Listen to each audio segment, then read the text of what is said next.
They would kill them the second they go into Palestine. These people. I want to see these people trying to go to Gaza. How you guys doing? This is Official Sahar TV, and today we're watching Ben Shapiro explaining why colleges hate Israel so freaking much. Please don't forget to subscribe to the YouTube channel, and yeah, yalla. Ben Shapiro, get alive!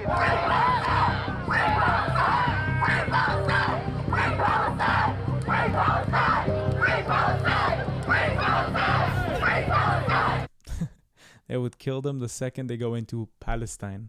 These people. I want to see these people trying to go to Gaza.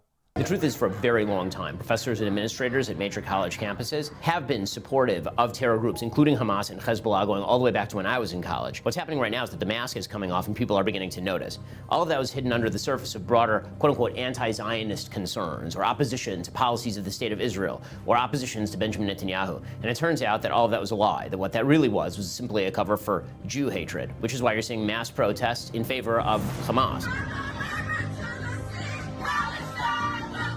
That's why you're seeing solidarity on behalf of Hamas. I've yet to see any of these professors actually condemn what Hamas did or call for Hamas to be deposed in the Gaza Strip. It was exhilarating. It was energetic. It was exhilarating. If they actually wished for a two-state solution, Hamas going would actually be the precondition to any of that happening. None of them are calling for any of that. They're not calling for the release of hostages. All they're calling for is a ceasefire that would allow Hamas to continue to survive.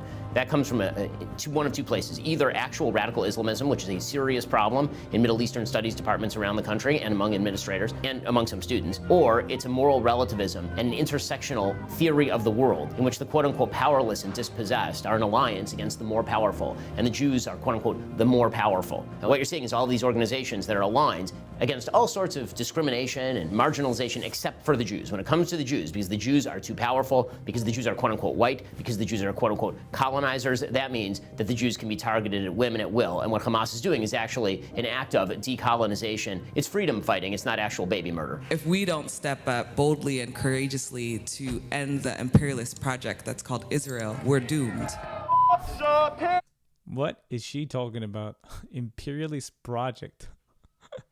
Jews belong to Judea. Jews are allowed to live in Judea, whether you like it or not. What are you talking about imperialism for? Shapiro!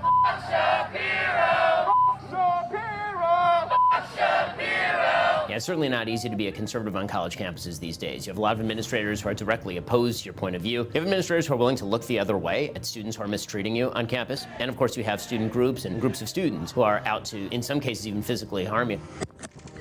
It takes a lot of strength and it takes a lot of concerted willpower to go into the battle, but my mentor Andrew Breitbart used to say that walking toward the fire was always the best strategy because the further you walk into the fire, the more you realize how little it burns. And that's certainly true for college students who very often take these strong stands and it feels terrible in the moment, and then as they keep walking forward, they realize it's building a strength in them they didn't know they had. And you know what? We're making... Before I went to the protest in New York City and Washington, D.C., I was sure I was going to see a ridiculous amount of people protesting. Loads and loads of people, and I was surprised to see a lot of them have no idea what they're talking about. A lot of them are just paid to be there, and he's absolutely correct. The moment you walk into a protest in the US that supports Palestine, you realize how fake it is. You realize how fake it is. Our presence known. We're proud fags and trannies, and we're not going anywhere. It's unbelievably important that Wow. She or he, they're clueless. Clueless. Beyond college campuses. College campuses have been overtaken by moral relativism and stupidity.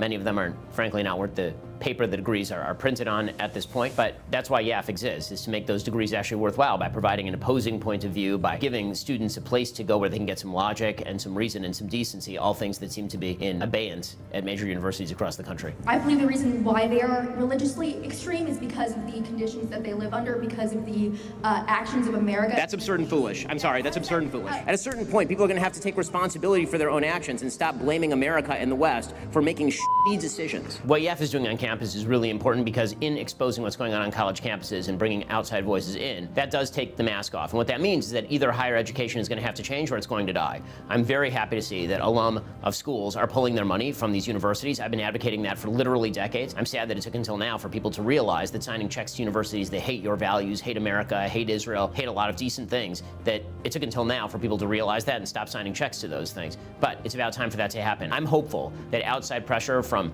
both donors and students, parents, and the business community that could change educational institutions into what they once were, places of education. College campuses and their protesters are a joke. If you've never been on a college campus when there was a pro-Palestine protest, do yourself a favor. Go one time.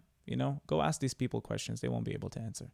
Some people will be able to answer, but just propaganda answers that they were given or that they were told to say. It's incredibly relieving to see these protests with your own eyes. So I'm with Ben Shapiro, and I don't think we should be discouraged by these protests. On the contrary, I think we should learn from them, and it helps us address the talking points in a much easier way. And they always talk about the children, the women, the civilians, emotional one.